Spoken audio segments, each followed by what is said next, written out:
Hi, this is part 3 for the SI joint injuries. So if you haven't watched part 1 and 2, I would advise you watching those videos before watching this video, because in this video I'm going to explain how to prevent future injuries for your SI once you've healed your SI joint. As always, before you follow any advice from any video, check with your healthcare provider to make sure it's appropriate for your specific condition. And if you like our content, please let us know by clicking the like button below, make comments, and if you really like it, let us know by subscribing. I was asked, what are the best sleep positions for your SI joint? The best sleep position is on your back with your knees slightly bent. That way your back is flatter when you're on your back with your knees bent. And if you can't sleep on your back, then the second best position is on your side with a pillow between your knees, preferably a pillow designed specifically to stay between your knees when you're sleeping. Sleeping on your back is the best position for the SI joints because if you sleep on your side, you're putting more pressure on one side than the other, and you typically will twist forward, and that can lead to a shearing effect on your SI joints. And also it can put pressure on the tissues that help stabilize your SI joints throughout the day. It can lead to pressure pain as well. When you're on your back with your knees bent, your back is flat, supported by the bed, and the SI joints are in a non-weight bearing state. What about sitting? Well, the best position for sitting is to sit so that your sit bones are in contact with the surface. If you slouch, your pelvis is going to tilt backwards, and then you're going to be putting pressure on your tailbone, which can put pressure on your SI joints. So good posture while you're sitting is critical to keep the health of your SI joints.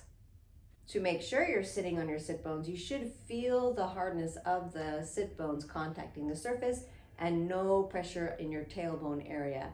Plus your posture will be more upright. If you're slouching, you're hurting your SI joints along with other parts of your body. I have a whole nother video on the importance of good posture. And what about activities of daily living? Housework, yard work. Just remember to be mindful during your movements, to avoid excessive twisting because that can put a torque on the tailbone which will shear the SI joint as well as harm your low back. So keeping your body in as neutral as possible during these activities. Avoid excessively bending and excessively reaching, especially with that twist. That's what typically gets you at your most vulnerable point. And if it's your SI joint, that's where you're going to feel it. Remember, if you're feeling a pain, especially if it's sharp or twingy feeling or vulnerable feeling, that's a sign of from your body saying, don't do that. So be sure to listen to your body. Because when we work out, we hear, oh, more is better. You want to feel pain to get stronger. Well, there's good pain and there's bad pain.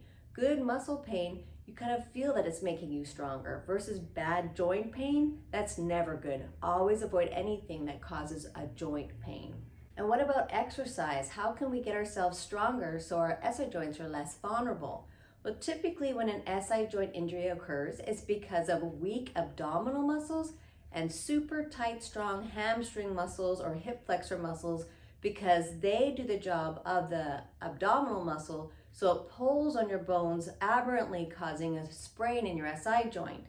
So if your hamstrings are tight, it's going to pull on your sit bones, making your pelvis move funny. If you have a super strong psoas in relation to your abdominal muscles, it's going to pull on your low back, tilting your tailbone, irritating your SI joints.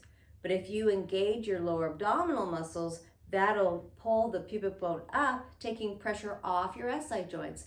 That is why strong core muscles are super important for the health of not just your low back, but of your pelvis. To learn more about how to strengthen your lower abs, check out my ab exercise videos. I have exercises for beginners, for intermediate, and for more advanced. What about stretches for your SI joint? Well, again, typically SI joints get sprained when either the hips or the low back are too tight to do the movements expected of them, and something has to give. And if it's your SI joint, then it's going to sprain. So if you stretch the muscles around your hips, that'll take the pressure off the SI joint. Now, the trick with stretching your hip is you make sure you don't stretch it so far that you actually irritate the SI joint instead of help it.